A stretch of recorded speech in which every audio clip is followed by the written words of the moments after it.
Allahumma salli wa sallim wa barik alaih. Ada 3 soalan. Yang nak balik minum cendol boleh tak misalnya? Bagaimana caranya amalan agar hati manusia merdeka, bebas dari sifat mazmumah, sifat yang tercela? Merenung sejenak tengah malam, jaga malam 1 jam sebelum subuh pun jadilah. Selepas itu kita renung sejenak. Hasad, dengki, dendam kesumat, busuk hati, ini nak dibawa ke mana? Kita ni semua akan mati. Yang kaya mati, yang miskin mati, yang ada jawatan mati, yang miskin papa mati, polis mati, tentera mati, ustaz mati juga. Maka bila kita jaga tengah malam, kata Abu Darda, at-tafakkur sa'ah, bertafakkur, merenung sesaat, khairan min qiyamil lailah, lebih baik daripada sembahyang sepanjang malam. Jadi kita merenung sejenak, apa yang akan kita bawa. Semua tinggal. Yauma la yanfa'u malun wala banun. Hari itu tak ada guna anak, tak ada guna harta, illa man atallaha biqalbin salim, kecuali orang yang datang menghadap Allah dengan hati yang bersih. Selepas kita merenung, lalu kita berdoa pada Allah, bersihkan hati saya dari hasad, bersihkan hati dari dengki, bersihkan hati dari ujub, bersihkan hati dari nifak, bersihkan hati dari kafir, bersihkan hati dari busuk hati, semua sifat yang tercela. Kalau hati sudah baik, mata jadi baik, tangan jadi baik, kaki jadi baik, fikiran jadi baik, semua berawal dari hati. Jangan doakan diri saja, doakan juga yang lain. Siapa yang paling kita sakit hati, kita paling dendam, bayangkan mukanya, doakan. Memang di awal-awal tu doa kita, gigi kita agak rapat sikit, tapi bila lama-lama nanti Allah akan lembutkan hati kita, insyaAllah. Jangan lupa doakan Ustaz Abdul Somad supaya jangan sampai dia yang bagi tazkirah, dia pula yang busuk hati. Dia suruh jaga hati, dia pula yang sakit hati. Bila kita naik kereta, yang tengok jalan mata, yang pegang tangan, yang kendalikan kaki. Tapi bila kita tengok di tepi jalan tertulis hati-hati. Kenapa tak dia kata mata-mata? Kenapa tak dia kata kaki-kaki? Karena semua berawal dari hati. Kita jaga hati, jangan sampai sakit hati. Inilah insyaAllah. Mudah-mudahan bila kita tazakkur, tafakkur, lalu kemudian berdoa, Allah akan jaga kita insyaAllah. Yang kedua, jika kita sudah bebas daripada sifat mazmumah, tercela, tak baik, bagaimana caranya untuk mengekalkannya supaya tidak kena semula, supaya tak datang lagi dijajah oleh sifat mazmumah? Maka perlu istiqamah. Istiqamah itu stepnya ada 4. Yang pertama, hijrah. Hijrah itu taubat, hijrah daripada yang tak baik menjadi baik. Setelah taubat, berjamaah, jangan bersendirian. Man syadda syadda finnar, siapa yang sendirian masuk neraka. Alaikum bil jamaah. Di office berjamaah dengan yang baik-baik. Kata pepatah orang Melayu, burung akan hinggap di dahan yang sama kalau dia sama-sama. Burung kalau sama sifatnya, dia akan hinggap di tempat yang sama. Ikan pun begitu juga. Ikan akan berjalan dengan ikan yang sama. Ikan hiu tak akan mungkin bersama dengan ikan selam. Ikan hiu akan memakan ikan selam. Jadi bila sifatnya sama, maka kita akan selalu bersama. Carilah kawan yang satu hati, kita bersama di office, bersama pikiran tetangga, bersama dalam Maulidur Rasul, bersama dalam sembahyang, bersama di masjid. Jadi yang pertama, hijrah dulu. Selepas hijrah, berjamaah. Selepas berjamaah, istiqamah. Selepas istiqamah, husnul khatimah. Ini satu package 4 ini. Kenapa orang tidak husnul khatimah? Karena tidak istiqamah. Kenapa tidak istiqamah? Karena tidak berjamaah. Kenapa tidak berjamaah? Karena tidak hijrah. Jadi hijrah dulu, selepas hijrah taubat, lalu kemudian berjamaah, selepas berjamaah istiqamah, selepas istiqamah insyaallah kita semua husnul khatimah. Last sekali, nama 3. Bolehkah Ustaz ceritakan sirah bermulanya sambutan Maulid Nabi Muhammad sallallahu alaihi wasallam? Kata Imam Jalaluddin Abdul Rahman As-Suyuti dalam kitab Al-Hawi lil Fatawi, di situ dia katakan ada seorang raja Muazzam Kukburi, Nuruddin cahaya agama, Zainuddin perhiasan agama. Dia memuliakan Nabi Muhammad SAW untuk mengenalkan umat kepada Nabi, maka dia buatkan acara mengenang kelahiran Nabi Muhammad SAW. Dia potongkan 1000 kambing, dia bagikan 10.000 manisan, dia kumpulkan semua umat Nabi Muhammad. Yang bukan umat Nabi Muhammad yang ikut serta pun boleh. Dibacakan ayat Al-Quran, dibacakan sejarah Nabi, dibacakan solawat, dibacakan zikir, makan, kemudian berdoa bersama-sama. Jadi syaratnya mesti ada 5. Yang pertama ada baca Quran, yang kedua ada solawat, yang ketiga ada tazkirah, yang keempat ada doa, yang kelima ada makan. Jadi malam ni kalau tak ada makan, cari sendiri, beli sendiri, belanja sendiri. Kalau ada kawan-kawan bagi semua. Ini Ustaz Abdul Samad ini hanya bagi tazkirah, suruh orang saja. Kami dah buat. Jadi kami buat, kami sediakan 1000, datang kawan saya lagi bagi 500, ada lagi bagi 500, semuanya 2000. Kami duduk bersama, yang 5 ni dibuat. Ada baca Quran, selepas itu ada baca selawat, selepas itu ada tazkirah maulid, selepas itu ada doa, selepas itu makan bersama. Yang tak sanggup buat di office, buat di rumah. Rumah-rumah buat semua untuk mengenang Nabi Muhammad sallallahu alaihi wasallam. Maulid bid'ah. Kalau maulid bid'ah, maka Salahuddin Al-Ayyubi ahli maulid, Salahuddin Al-Ayyubi yang ahli bid'ah inilah yang menyelamatkan Palestin dari Yahudi Israel. Kalau maulid itu bid'ah, maka Muhammad Al-Fatih yang membebaskan Konstantinopel menjadi Istanbul adalah ahli maulid. Mereka ahli-ahli maulid inilah yang punya semangat yang luar biasa. Maka Salahuddin Al-Ayyubi membangkitkan lagi semangat di Mesir untuk melawan Israel ketika menjajah Palestin. Dibangkitkan lagi dengan membacakan sejarah Nabi Muhammad sallallahu alaihi wasallam. Guna maulid ini 2, keluar dan ke dalam. Ke dalam, umat yang lemah menengok orang ramai, bangkit semangatnya balik. Dan keluar untuk syiar. Jadi saudara-saudara kita yang belum satu akidah menengok ramai, rupanya umat Nabi Muhammad kalau maulid Nabi ramai juga. Sembahyang subuh yang kurang ramai. Jangan sebab maulid tak sembahyang subuh, ini tak betul. Mudah-mudahan esok makin semangat lagi sembahyang subuh berjamaah insyaallah. Amin ya rabbal alamin. Kekasih hati kiriman Tuhan, yang mengirimnya Rahim, yang dikirim Rahim juga. Mana dalil yang mengirim itu Rahim? Bila kita baca ayat Quran yang pertama, first ayat adalah Bismillahirrahmanirrahim. Yang mengirim dia Rahim, yang dikirim pun Rahim juga. Mana ayat bahwa yang dikirim itu Rahim? Laqad ja'akum rasulun min anfusikum azizun 'alaihi ma 'anittum harisun 'alaikum bil mu'minina raufun rahim. Laqad ja'akum selalu kita amalkan, selalu kita baca pagi petang untuk mengingatkan kita tentang dia Rahim. Selalunya orang Melayu menterjemahkan bismillah ke dalam bahasa Melayu, Bismillahirrahmanirrahim, dengan nama Allah Rahman yang maha pengasih, Rahim yang maha penyayang.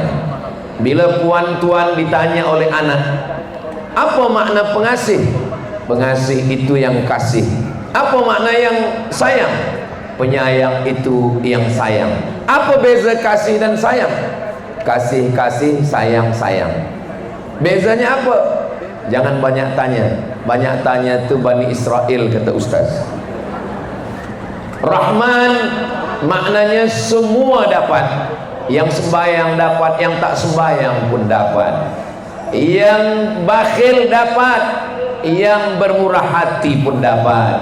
Yang suka tazkirah dapat, yang benci pun dapat. Maka jangan heran bila kita tengok ada orang yang benci pada dakwah, yang tak suka sembahyang, yang tak suka ke masjid. Nafasnya mungkin lebih panjang dari nafas kita, badannya mungkin lebih sihat daripada kita. Kenapa? Kerana Rahman semua dapat. Rahman dan Rahim asalnya satu. Asalnya adalah rahmah, adalah yang kasih. Kasih, sayang, cinta merupakan satu makna. Yang saya sayangi, yang saya kasihi, yang saya cintai. Tapi biasanya cinta memandang kepada physically. Apa kata orang Melayu bila dia jatuh cinta? Rambutnya bak mayang terurai, alis matanya macam semut beriring, bibirnya bak delima merekah, pipinya bak pauh dilayang. Bila anak dah 3, tak usah kita sebut lagi. Mungkin akan menyakitkan hati sesetengah orang. Tapi bila dia sudah sayang, maka dia tidak pandang lagi pada physically. Itulah kenapa Allah Subhanahu wa taala tidak disebut sebagai hub. Allah itu disebut sebagai Rahman kerana tidak memandang fisik. Innallaha la yanzuru ila ajsamikum. Allah tidak melihat badan kamu, yang gemuk, yang kurus, yang putih, yang hitam, yang mancung, yang pesek, yang tinggi, yang rendah, semua sama dalam pandangan Allah. Kita yang lebih memilih putih daripada hitam. Tapi orang Melayu yang hitam pun disenangkan hatinya. Hitam-hitam mesti tampuk manggis, walaupun hitam nampak manis. Itu sebenarnya untuk menyenangkan hati saja. Itu pantun itu bukan untuk jamaah, untuk saya yang hitam. Maka Allah Subhanahu wa taala memandang kita Rahman. Kenapa yang tak sembahyang hidupnya senang? Kenapa yang tak ke masjid hidupnya tenang? Rahman, Bismillahirrahman. Tapi ada akhir ujung Rahim. Apa itu Rahim? Rahim yang dapat hanya orang yang dekat saja dengan Allah. Itu kenapa bila Allah sebut kata Ghafur, tidak pernah bersanding Ghafur dengan Rahman. Ghafurun Rahman tak pernah dalam Al-Quran. Selalunya Ghafurun Rahim, kerana ampunan Allah hanya untuk orang yang salat, hanya untuk orang yang berpuasa, hanya untuk orang yang beriman. Tapi rezeki, badan sihat, harta benda, kekuasaan, Rahman Allah bagi pada semuanya. Maka Allah yang kita sembah, nama yang pertama kali, walillahil asmaul husna. Allah punya nama yang baik-baik. Fad'uhu biha, panggillah dia dengan nama yang baik. Ya Rahman, Ya Rahim, Ya Malik, Ya Qudus, Ya Salam, Ya Mu'min, Ya Muhaimin, Ya Aziz. Yang pertama sekali kita panggil dia adalah Ya Rahman. Saya tak baik, saya belum khusyuk, saya belum takwa, saya belum ikhlas. Ya Rahman, kasihlah saya kasihmu ya Rahman. Bila kita dah khusyuk, bila kita dah taubat, bila kita dah hijrah, bila kita dah baik, maka kita katakan Ya Rahim, bagilah saya ampunanmu. Itu yang mengirim dia. Kerana tajuk kita adalah kiriman. Yang mengirim dia adalah Rahman Rahim, Allah Subhanahu wa ta'ala. Lalu bagaimana dengan yang dikirim? Yang dikirim juga Allah mengatakan dia bil mu'minina raufun rahim. Rahim, Allah yang maha sayang. Rahim, Nabi Muhammad yang kasih kepada kita semua. Lau anfaqta ma fil ardi jami'an Kalau engkau berikan semua hartamu untuk mendatangkan manusia, ma'allafta baina qulubihim, engkau tidak akan pernah mampu, tak akan pernah sanggup untuk mengumpulkan manusia sebanyak ini, menutup lapangan bola sepak pada malam hari ini. Berkumpul umat manusia yang datang ini, semoga semuanya diperakui sebagai umat Nabi Muhammad sallallahu alaihi wasallam, diberikan syafaat oleh Nabi Muhammad sallallahu alaihi wasallam. Maka Nabi Muhammad salah satu sifatnya adalah rahim, dia kasih dan sayang. Lelaki dengan perempuan menikah, lelaki rambutnya keras, bermisai, berkumis, berjanggut, kata-katanya lantang, perempuan lemah lembut, gemulai. Kenapa dua manusia diboleh bersama? Yang mengikat mereka juga adalah kasih dan sayang, rahmah. Apa kata Allah dalam Al-Quran? وَجَعَلَ بَيْنَكُمْ مَوَدَّةً وَرَحْمَةً. Lelaki dan perempuan boleh bersama kerana mereka diikat dengan ikatan mawaddah warahmah. Apa beza mawaddah dengan rahmah? Bila kita tengok dalam Quran, mawaddah cinta, rahmah kasih dan sayang. Mawaddah lebih putih, lebih tinggi, lebih mancung, lebih cantik, lebih kaya. Rahmah menutupi kekurangan. Mawaddah menengok kelebihan. Maka apa kata pepatah? Hijau rumput di taman, lebih hijau rumput jiran tetangga. Sebab mata selalu menengok yang lebih, tapi bila sudah menikah, nampaklah kurangnya.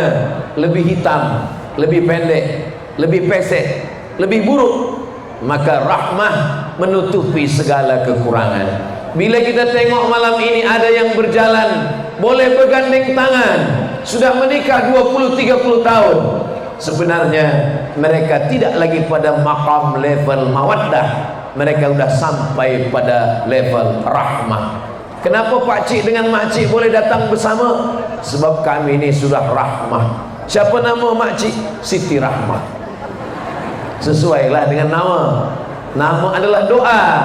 Maka manakala kita minta doa kepada mempelai lelaki dan perempuan yang baru saja akad nikah, Allahumma jama' bainakuma kama jama'ta baina Adam wa Hawa. Satukan mereka sebagaimana engkau satukan antara Nabi Adam dan Siti Hawa. Wa alif bainakuma kama alafta baina Sayyidina Muhammad SAW wa Khadijatul Kubra. Pertautkan hati mereka sebagaimana engkau tautkan antara hati Sayyidina Muhammad sallallahu alaihi wasallam dengan Khadijah Al-Kubra wa Aisyah Ar-Ridha. Tapi manakala berdoa tentang suami yang sakit, dia adalah Ayyub, maka digunakan kata rahmah, warham bainahuma, buat mereka berkasih sayang, kama rahimta baina Ayyuba wa rahmah, sebagaimana engkau berikan sayang, kasih, cinta antara Ayyub dan rahmah. Apa yang membuat manusia boleh berkumpul sebanyak ini? Kenapa mereka datang melangkahkan kaki, menghayungkan tangan, parking kereta lebih daripada 2 kilometer? Ustaz tahu dari mana? Tadi Datuk cakap ke saya. Penuh, jam, susah nak berjalan. Tadi manakala masuk ke stadium ini, saya pandang ke kanan, ternyata jamaah datang bukan hanya mendengarkan tazkirah, banyak juga yang beli ikan panggang dan ayam goreng. Maknanya ini adalah kajian rahmah, rahmah, kasih sayang. Peniaga-peniaga pun dapat juga rahmahnya. Saya senang. Sebab apa? Sebab yang berniaga, yang membawa barang dagangan, maka balik daripada tazkirah ini, jangan balik ke rumah, habiskan dulu semua. Sebab apa? Kita tahu saudara kita dari pagi tadi sudah menyiapkan semuanya, maka ada rasa rahmah, ada kasih dan sayang dalam hati kita. Maka siapa yang diutus, yang dikirim kepada kita? Yang dikirim adalah kekasih hati. Di mana letak sayang? Di mana letak kasih? Di mana letak cinta? ala fil jasadi mudghah, ketahuilah di dalam badan ada segumpal, ada segenggam, ada seketul. Idza salahat, kalau dia baik, mata jadi baik, tangan jadi baik, hati, kata Nabi sallallahu alaihi wasallam, ala wahyal qalb, dia adalah hati. Tapi ada setengah ulama mengatakan dia bukan hati, Ustaz. Qalb itu terjemah Melayunya adalah jantung, sebab besar dia memang sebesar jantung, sebesar genggaman tangan, letaknya di sebelah kiri, maka dia bukan hati, dia adalah jantung. Kata setengah lagi, dia adalah hati. Kita selalu mengatakan hati. Saya tak nak berkelahi, bertembung, bertengkar antara yang mengatakan hati dan jantung. Saya guna dua-duanya, jantung hati. Wahai hatiku, wahai jantungku, jantung hati. Orang kalau sudah senang hatinya, matanya ikut senang. Kalau senang hatinya, lidahnya ikut senang. Kalau senang hatinya, tangannya ikut senang. Karena hati adalah pemimpin dalam diri manusia. Maka apa kata penyair, sentuhlah dia tepat di hatinya, dia akan jadi milikmu untuk selamanya. Nah, maka kalau sudah hatinya dapat, Quran itu pun ada hatinya. Likulli syai'in qalbun, segala sesuatu punya hati. Wa qalbul Quran Yasin, hatinya Al-Quran adalah Yasin. Itulah kenapa penghafaz Quran sebelum menghafaz surah Al-Baqarah, surat Ali Imran, surat An-Nisa, surat Al-Maidah, surat Al-An'am, dia hafazkan surah Yasin dulu. Kenapa? Karena bila dah dapat hatinya, maka insya Allah dapat yang lain. Maka letak semuanya berada di hati. Kalau sudah hati sayang, ringan kaki melangkah. Kalau sudah hati suka, ringan tangan mengayun. Kalau sudah hati senang, keluar senyuman di tepi bibir. Kalau sudah hati cinta, maka kata-kata manis luar biasa. Itulah dia hati manusia. Ada seorang lelaki namanya Qais. Qais jatuh cinta kepada Laila. Rupanya ayah Laila tak bersetuju, maka Qais sampai gila. Gila bahasa Arabnya Majnun, maka disebutlah Laila Majnun. Laila tak gila, Qais yang tergila-gila kepada Laila. Lalu kemudian Qais pernah ditanya, wahai Qais, ya, adunya turidu, alaila turidu, amid dunya wa ma fi tawayaha. Kalau engkau disuruh memilih antara dua, engkau pilih dunia beserta isinya atau engkau pilih Laila? Apa kata Qais? Laubaru ni'aliha ahabbu ilayya wa asfali balyawaha. Debu yang menempel di selipar Laila lebih kusuka daripada dunia beserta isi. Boleh untuk status FB esok pagi. Jangankan Laila, jangankan sapu tangannya, jangankan senyumnya, debu yang menempel di selipar Laila lebih mengobati luka hatiku. Begitulah rupanya. Maka lelaki yang jatuh cinta kepada perempuan, menikahlah. Kalau engkau menikah, akan lahir anak-anak yang comel-comel. Kalau tak jadi menikah, akan lahir syair-syair yang indah sampai mati. Maka manusia boleh bersama kerana cinta. Begitu juga ketika datang seorang lelaki berkulit hitam, miskin, budak, hamba sahaya. Dia bukan Quraisy, dia bukan keluarga Nabi. Dia datang memeluk Nabi Muhammad sallallahu alaihi wasallam. Kata Nabi, kenapa engkau peluk saya? Karena saya ni budak, saya miskin, saya susah, saya bukan siapa-siapa. Saya nanti di akhirat mungkin tak berjumpa dengan engkau ya Rasulullah. Maka apa kata Rasulullah? Al-mar'u ma'a man ahab.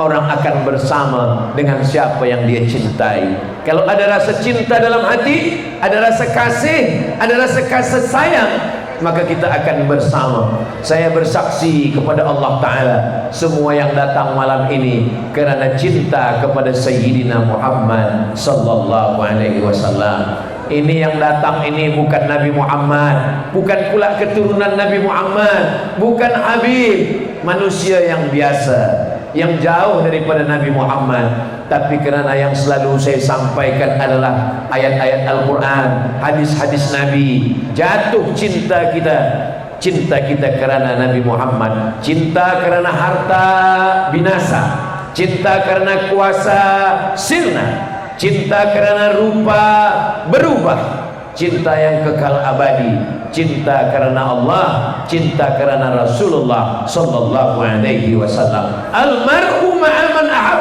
Orang akan bersama dengan siapa yang dia cintai. Suatu ketika datang Sayyidina Umar ibn Khattab. Apa kata Umar bin Khattab? La anta ahabbu ilayya. Aku lebih cinta kepada engkau ya Rasulullah, min ibni daripada anakku, min abi daripada ayahku, min ummi daripada ibuku. Aku lebih cinta kepada engkau. Apa kata Nabi SAW? Illa min nafsi. Tapi kalau daripada diriku, aku lebih cinta diriku daripada kepada engkau ya Rasulullah. La ya Umar. Tidak wahai Umar. Belum wahai Umar. Engkau mesti lebih cinta kepada aku daripada dirimu sendiri. Maka saat itu juga berubah cakap Sayyidina Umar bin Khattab. Apa kata Umar?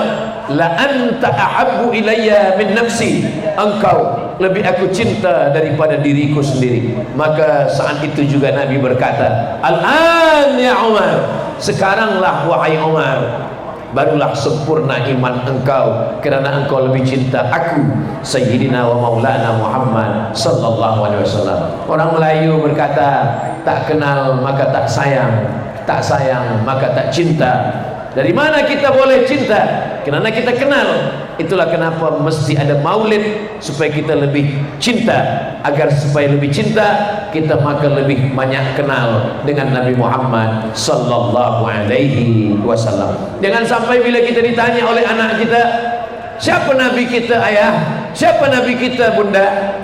Nabi kita Muhammad, ayahnya Abdullah, emaknya Aminah, lahir tahun gajah, meninggal 63 tahun. Jangan tanya-tanya lagi, banyak tanya, Bani Israel masuk neraka. Bila kita susah nak jawab, kita belikanlah buku sejarah, tarikh, biografi tentang Nabi Muhammad sallallahu alaihi wasallam. Malu kita dengan saudara kita yang tak Islam. Siapa dia? Dia adalah seorang yang tak Islam, Michael H. Hart. Dia tulis buku 100 Ranking Influential Person in History. 100 manusia dunia. Jesus Christ ada, Moses ada, Alexander ada, Buddha ada, Siddhartha Gautama ada. Tapi yang dia buat pertama sekali adalah Nabi Muhammad SAW. Dia tak Islam, dia objektif, dia mengkaji, dia adalah humanism, kemanusiaan. Begitulah dia. Ada seorang perempuan menulis buku tentang history of God, sejarah Tuhan. Lalu kemudian dia tulis pula sejarah tentang Nabi Muhammad sallallahu alaihi wasallam. Dia tak Islam, tapi dia tengok bagaimana kasih sayang Nabi Muhammad sallallahu alaihi wasallam. Bagaimana sayangnya Nabi Muhammad sallallahu alaihi wasallam? Satu, Nabi sallallahu alaihi wasallam datang ke negeri bernama Taif. Sampai di Taif, Nabi tak disambut dengan tala'al badru alaina.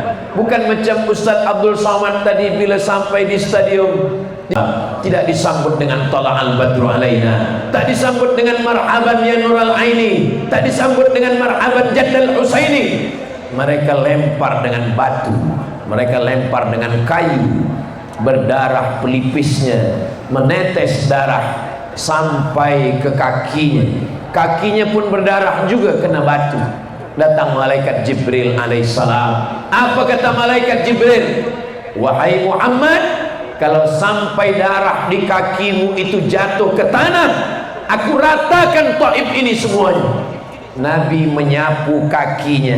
Dia tak ingin darah itu jatuh ke tanah. Dia sapu kakinya yang berdarah, karena dia tidak mahu darah itu jatuh ke tanah. Hingga Jibril meratakan Taif dengan tanah. Lama saya membaca sejarah Nabi.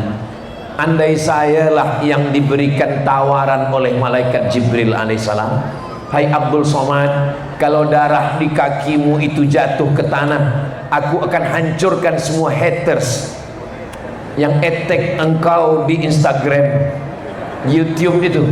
Rasanya saya akan pijakkan kaki saya ke tanah. Abdul Somad belum lagi ada rasa kasih dan sayang dalam hatinya. Nabi menyapu kakinya supaya yang melempar dia, yang melontar dia dengan batu, kayu dan kotoran unta terselamatkan. Selepas itu dia pergi ke balik bukit.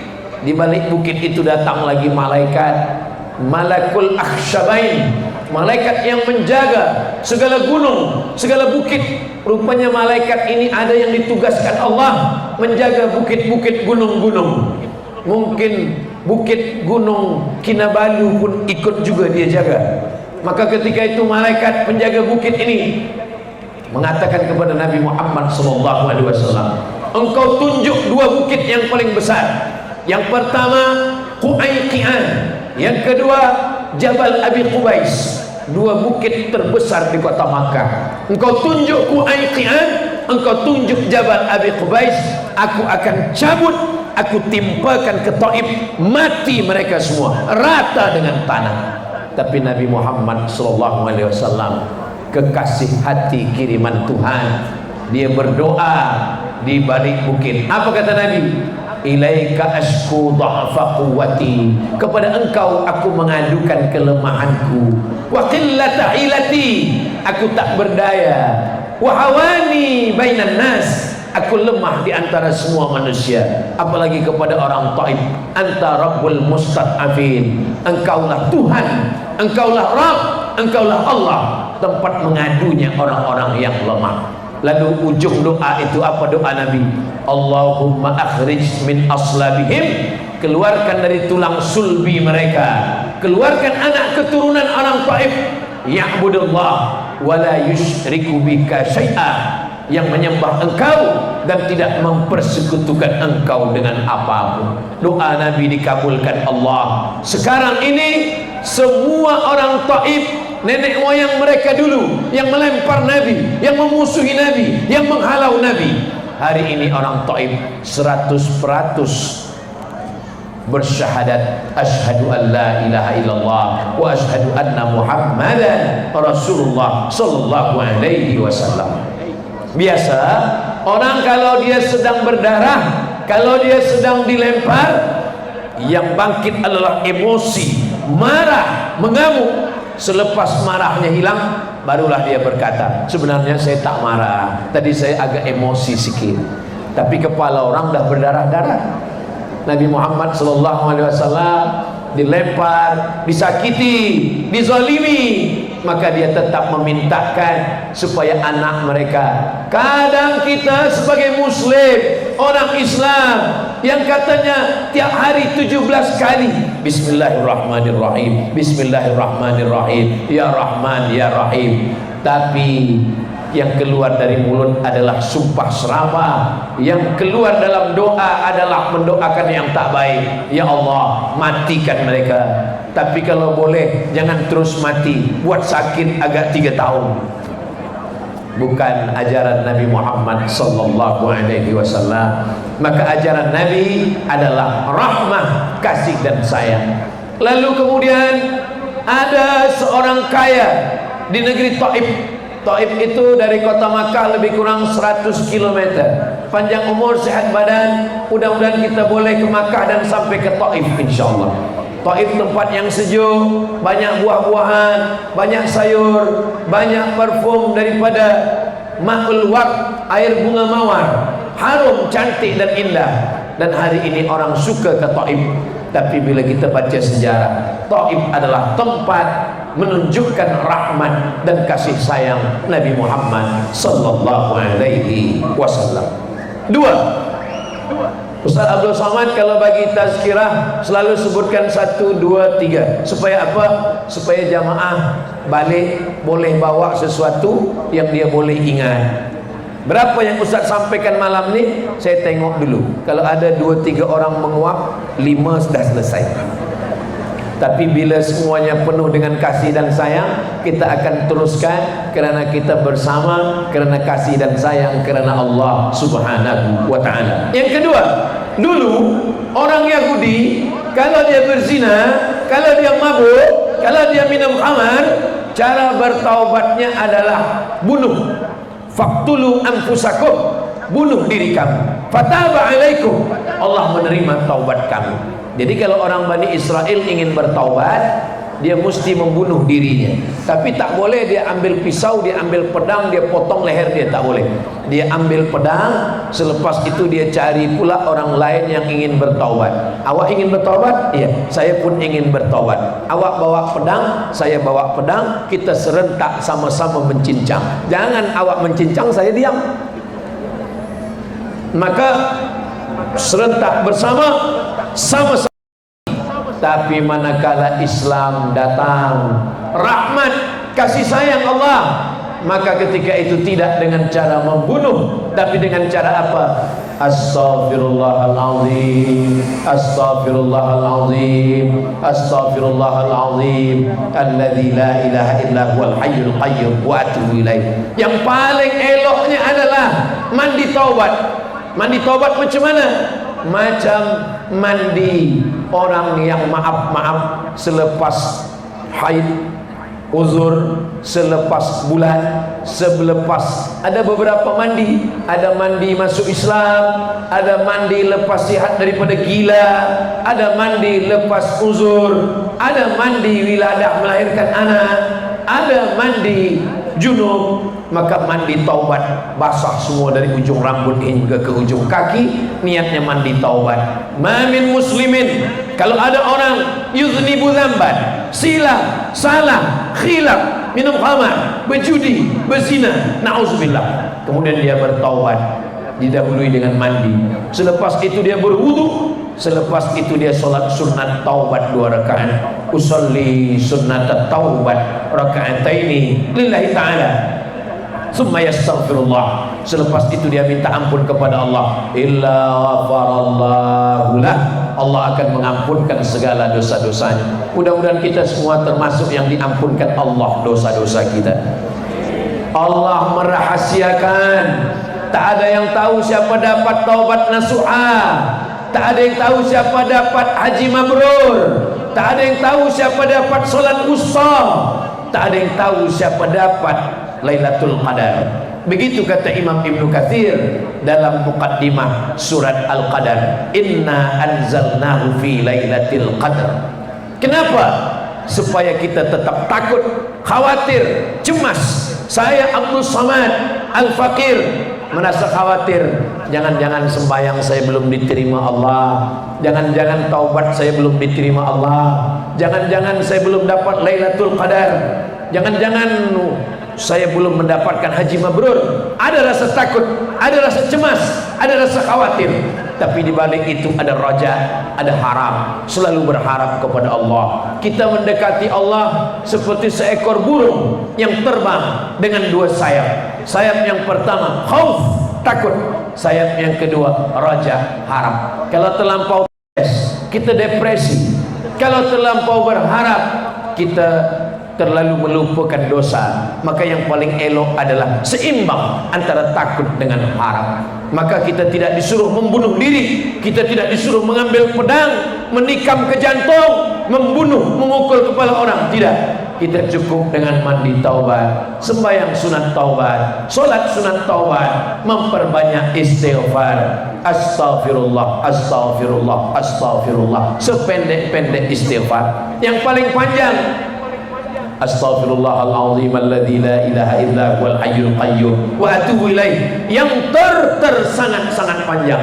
Allahumma anta rabbi la ilaha illa anta khalaqtani wa ana 'abduka wa ana 'ala 'ahdika wa wa'dika mastata'tu a'udzubika min syarri ma sana'tu abu'u laka bi ni'matika 'alayya wa abu'u bi dhanbi faghfirli fa innahu la yaghfiru dzunuba illa anta.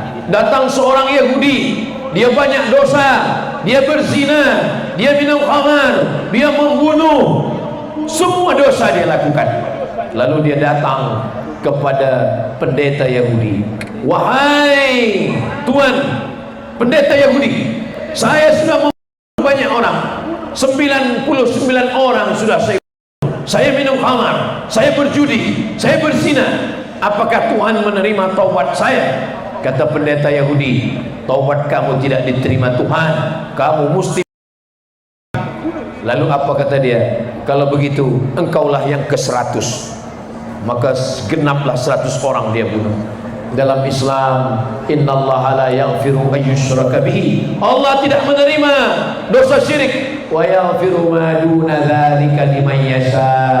Dosa selain itu diampunkan Allah Subhanahu wa taala. Ilahi anta maksudi, engkau yang kumaksud, wa ridhaka matlubi, ridhamu yang kami cari ya Allah. Ilahi lastu lil firdausi ahla. Dosaku banyak, dosa mata, dosa telinga, dosa tangan, dosa kaki, dosa hati, dosa pikiran. Wala aqwa 'ala naril jahim. Tapi aku juga tak sanggup, tak mampu, tak kuat masuk neraka. Dzunubi mithlu a'dadir rimali.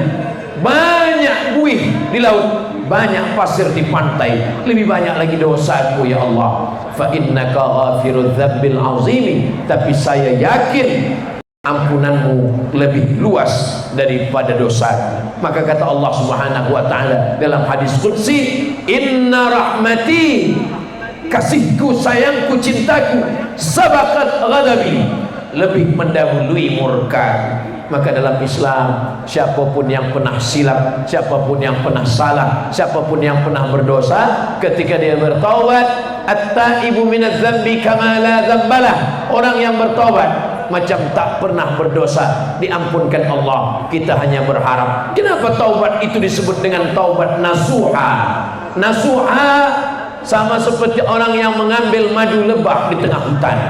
Datang orang memanjat ke atas kayu tualang, lalu dia cabut pedangnya, dia potong sarang lebah. Selepas itu lilin lebah jatuh, ditampung dengan kain yang tipis, ditapis, tersangkut semua sampah di kain yang tipis. Ranting kayu tersangkut, anak lebah tersangkut, lilin lebah tersangkut. Yang keluar, yang tertapis adalah madu lebah yang original, yang manis, yang baik, yang penyembuh, yang menjadi obat.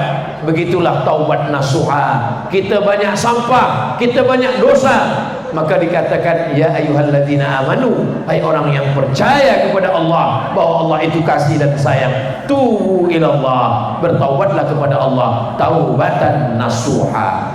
Bagaimana dengan Nabi? Wallahi demi Allah, inni astaghfiru ila rabbi, saya beristighfar, minta ampun kepada Allah, wa atubu ilaih, bertaubat kepada Allah, mi'ata marrah, 100 kali sehari semalam. Sedangkan Nabi yang tak berdosa, Nabi yang tak pernah silap, Nabi yang tak pernah salah, Nabi yang maksum, 100 kali sehari semalam. Bagaimana dengan kita? Kita kadang hanya 3 kali, itu pun tak jelas entah apa-apa bunyi dia. Kalaupun kita nak pakai juga 100, paling tidak selepas sembahyang 20 kali atau di luar daripada itu. Astaghfirullahalazim, astaghfirullahalazim, astaghfirullahalazim. Baca agak pelan sikit, jangan kerana ingin 100 tak lagi jelas makharijul hurufnya, macam orang berkumur-kumur saja. Maka kita ucapkan astaghfirullahalazim alladzi la ilaha illa huwal hayyul qayyum wa atubu ilaih. Tubu ilallah, innallaha yaqbalu taubatal 'abdi. Allah menerima taubat sebelum malam yugharghir, sebelum ghargharah. Ghargharah maknanya nyawa sampai ke tenggorokan, nyawa sampai ke leher, nyawa sampai ke halqum. Barulah orang bertaubat. Sebagaimana Fir'aun tenggelam di Laut Merah, ketika air sudah sampai ke leher, barulah dia berkata amantu, aku beriman. Tapi ketika itu sudah terlambat, sudah tertutup. Ada setengah orang, kata setengah orang Ustaz Abdul Somad, taubat itu diterima sebelum 40 hari, sebelum 40 tahun. Sesungguhnya taubat diterima Allah Subhanahu wa taala tidak perlu menunggu 40 tahun. Yang 70 tahun, yang 80 tahun pun tetap diterima Allah Subhanahu wa taala. La tayasu min rahmatillah, jangan putus asa kepada rahmat Allah Subhanahu wa taala. Yang ketiga, bagaimana bentuk kasih sayang Nabi dalam Islam? Nabi SAW menengok ada orang yang membawa kambing. Kambing ini dia tarik. Selepas dia tarik, dia hempaskan, dia jatuhkan ke lantai.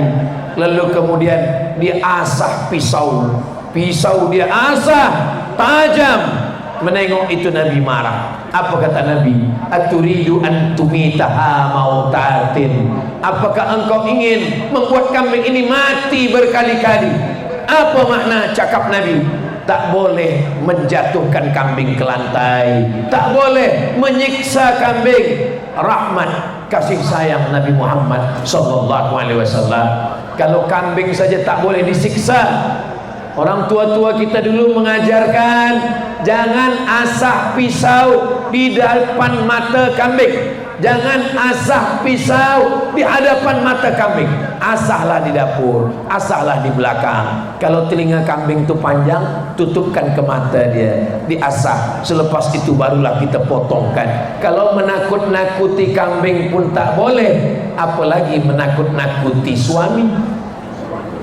Kalau menakut-nakuti kambing pun tak boleh, apalagi menakut-nakuti jiran tetangga. Jadi kalau ada orang mengatakan mari kita berbaik-baik kepada jiran, mari baik kepada manusia, biasa. Tapi berbaik kepada kambing, oh, kalau begitu Ustaz Somad tak nak makan kambing. Saya tidak menyiksa kambing, tapi kalau kambing dah digulai tak boleh dekat, dia mesti dihabiskan. Nah, jadi maknanya kita tetap potong kambing. Akikah anak, potong kambing. Walimah nikah, potong kambing. Malam tahlil, potong kambing. Maulid Nabi, potong kambing. Tak sesuai lah antara ajaran Nabi dengan perbuatan orang Islam. Katanya orang Islam tak boleh menyiksa kambing. Yang tak boleh itu adalah memotong kambing dengan pisau yang tak tajam. Maka dalam ajaran kasih sayang Islam, idza dzabhtum fa ahsinudz dzabhah. Kalau menyembelih, sembelih dengan pisau yang tajam. Wal yurih dzabihatahu falyu'idda syafratahu. Pisaunya tajamkan, pedangnya tajamkan. Wal yurih dzabihatahu. Buat kambing itu, lembu itu dengan mati dalam keadaan tenang, tak boleh tersiksa. Maka kalau nanti pergi haji, pergi umrah, pergilah ke tempat pemotongan unta. Unta tidak diikat, unta ditambatkan di batang kayu pokok kurma. Nanti akan ada tukang potong sembelih membawa pisau yang tajam, ditarik ke pangkal lehernya, sekali tarik tumpah darahnya, putus urat nafas dan urat makan, dia pun akan jatuh dan mati. Maka tak boleh membunuh dengan stunning, dengan tembakan di kening sehingga darah tak keluar, tersiksa, sakit matinya. Tak boleh memotong dengan kuku tajam, potongkan ke leher ayam. Tak boleh guna elektrik, tak boleh siramkan air ke mulut, mati tersedak. Kenapa? Karena ini juga untuk kesihatan. Di dalam darah banyak bakteri, kuman, penyakit. Bila darahnya dah keluar, tak bercampur dengan daging, bersih. Darah haram dalam Islam. Tak boleh menampung darah. Selepas darah ditampung membeku, dipotong-potong, dimasak. Sama dengan rasa hati kita orang. Ustaz Somad tak pernah makan, tak pernah cuba. Orang saja bercerita, katanya darah ni pun sedap macam hati juga. Maka dalam Islam diharamkan. Kenapa? Karena kita hanya boleh memakan yang baik-baik saja. Kulu, makanlah min thayyibat, yang baik. Yang racun, yang kuman, yang bakteri, yang ada penyakit, kita disuruh memakan yang baik-baik saja. Agama kita mengajarkan makan baik, cakap baik, pandang baik, pikir baik, amal baik, buat baik, pandang baik. Istiqamah dalam kebaikan, itulah yang paling diharapkan oleh seorang muslim. Yang keempat, Nabi SAW musafir bersama sahabat.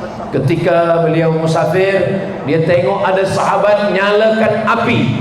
Selepas dia nyalakan api, dia bakarkan ujung api ke sarang semut. Dia senang betul menengok semut lari tunggang langgang lintang bukang. menengok semut berlarian, dia tersenyum. Datang Nabi SAW. Apa kata Nabi? La yu'adzibu bin nar illa rabbun nar. Tak boleh menyiksa dengan api kecuali pemilik api. Pemilik api maksudnya Allah Subhanahu wa ta'ala. Hanya Allah yang boleh menyiksa dengan api neraka. Itu pun orang yang berdosa. Kalau dia bertaubat, dibersihkan Allah Subhanahu wa ta'ala. La yu'adzibu bin nar. Tidak boleh menyiksa dengan api illa rabbun nar, kecuali pemilik api. Itu mengapa kita tidak boleh menyalakan api membunuh semut. Kenapa kita boleh memanggang ayam? Kenapa kita boleh memanggang ikan selepas ikannya mati?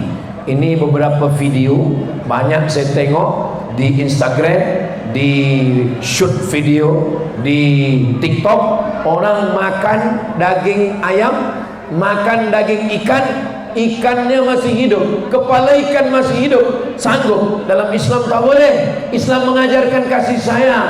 Bunuh dulu ikan. Idza qataltum fa ahsinul qitlah. Kalau membunuh, sekali pukul mati. Membunuh ayam, sekali sembelih mati. Membunuh ikan, ikan tak disembelih tapi sekali pukul mati. Bahkan membunuh ular sekalipun. Salat, Allahu Akbar. Masa sembahyang nampak dua yang hitam. Uqtul aswadaini, bunuhlah dua yang hitam fis salah, walaupun engkau sedang salat.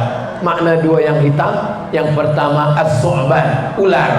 Yang kedua al-aqrab, kala. Kala nampak, bunuh sekali pukul mati.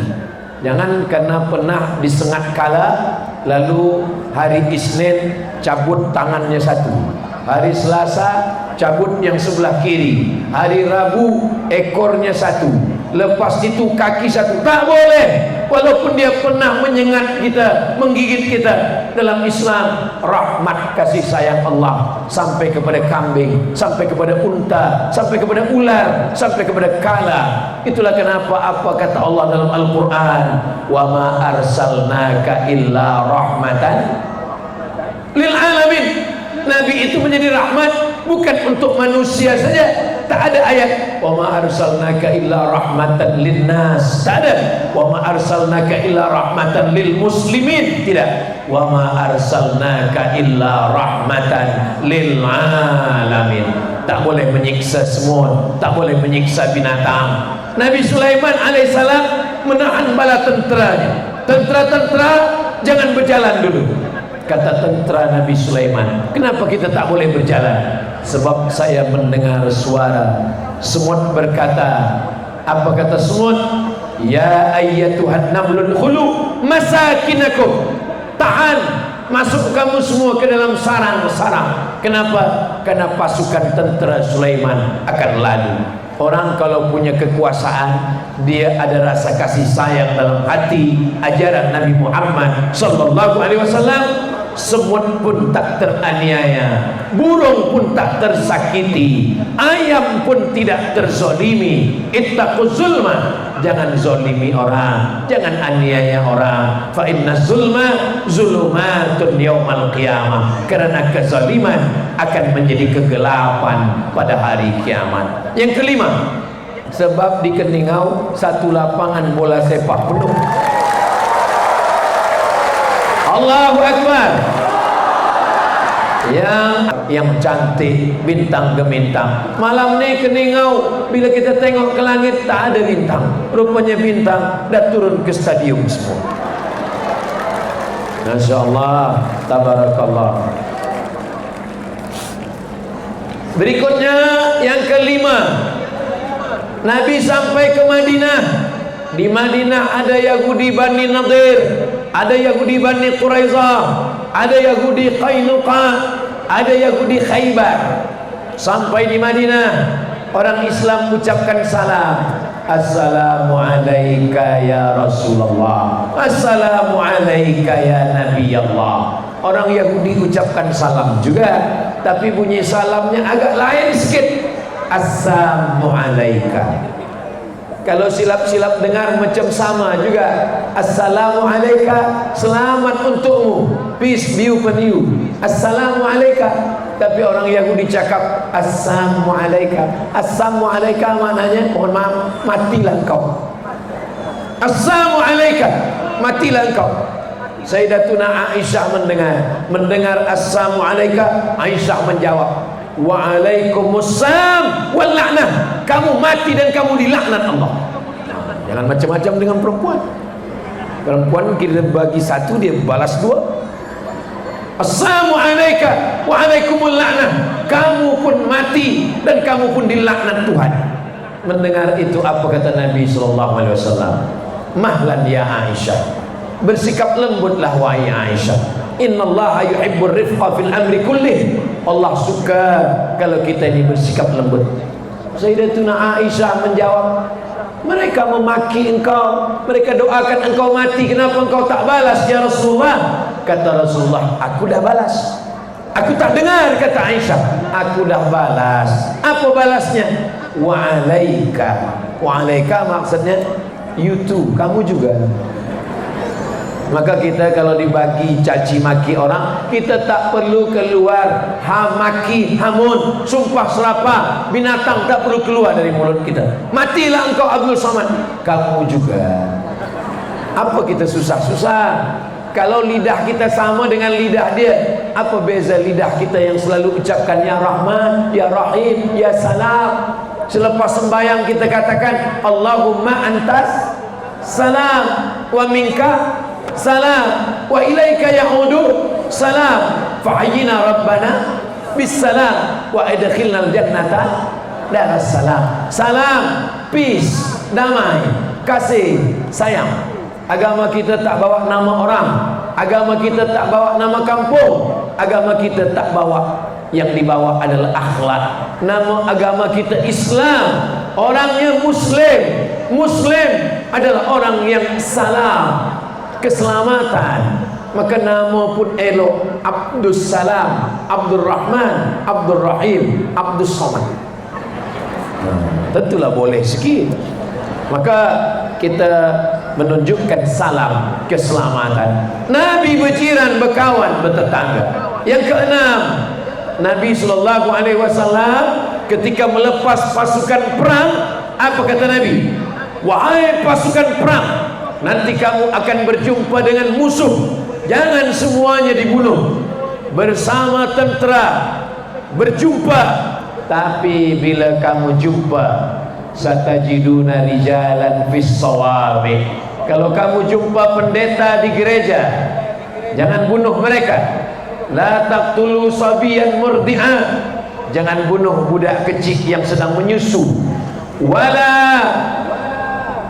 imra'atan murdi'ah, perempuan yang sedang menyusukan anak, yang sedang hamil mengandung. Syaikhan faniyah, orang tua renta yang tak berdaya. La taqqiranna nakhla, jangan cabut pokok kurma. La tahdimu buyuta, jangan hancurkan rumah, jangan bakar rumah, jangan potong pokok kurma, karena kurma makanan orang. Wala taqtulu syaikhan faniyah wala sabiyan murdi'ah. La taqqiranna nakhla, la tahdimu buyuta, jangan hancurkan rumah. Ini adalah ajaran Nabi. Sedang perang sekalipun, orang tua, pendeta, budak kecil, perempuan hamil mengandung anak, rumah, pokok kurma tak boleh diganggu. Wa ma arsalnaka illa rahmatan lil alamin. Bagaimana dengan orang yang tak seagama dengan kita, yang berbeda keyakinannya? Dua, la yanhaakumullahu 'anil ladina lam yuqatilukum fid din wa lam yukhrijukum min diyarikum. Kalau mereka tidak memerangi kamu, mereka tidak membunuh kamu, wa lam yukhrijukum min diyarikum, mereka tidak menghalau kamu dari kampung halaman kamu, antabarruhum, buat baiklah pada mereka, wa tuqsitu ilaihim, bersikap adillah kepada mereka. Inilah ajaran Islam. Bila kita tengok Islam, kita tengok Muslim, tak sama antara Muslim dengan Islam. Yang salah bukan Islam, yang salah adalah Muslim. Kalau ada yang caci maki, sumpah serapah, maki hamun, Islam tak pernah ajarkan. Yang salah adalah Muslim. Islam agama yang menebarkan kasih dan sayang. Kelas sekali yang ketujuh. Yang ketujuh adalah Nabi Muhammad sallallahu alaihi wasallam ketika berada di Madinah meninggal 12 Rabiul Awal, hari Isnin, meninggal di kota Al-Madinah Al-Munawwarah. Baju besinya hilang. Mana baju besi Nabi? Dicari-cari baju besi Nabi di tangan seorang Yahudi di Madinah. Hai kamu Yahudi, ya, dari mana kamu dapat baju besi Nabi? Rupanya Nabi meminjam 30 sa'an, 30 sa' gandum. Nabi pinjam gandum pada orang Yahudi, dia gadaikan baju besinya. Wa dir'uhu marhunatun inda yahudiyyin bi 30 sa'an. Nabi menggadaikan baju besinya karena meminjam 30 sa' gandum. Pertanyaannya, tak adakah orang kaya yang Islam? Ada Abdurrahman bin Auf, ada Sa'ad bin Rabi', ada Utsman bin Affan. Kenapa Nabi pinjamkan baju besi, gadaikan untuk meminjam gandum? Nabi ingin mengajarkan kita ada interaksi sosial, kita ada berkawan, kita ada berjiran, kita ada bertetangga. Mudah-mudahan persaudaraan kita di Keningau, walaupun berbeza agama, berbeza suku, berbeza bahasa, kita diikat dengan ikatan kemanusiaan sesuai dengan tajuk kita malam ini, kekasih hati kiriman Tuhan. Mudah-mudahan kita semua mendapatkan hidayah, mendapatkan syafaat, diakui sebagai umat Nabi Muhammad sallallahu alaihi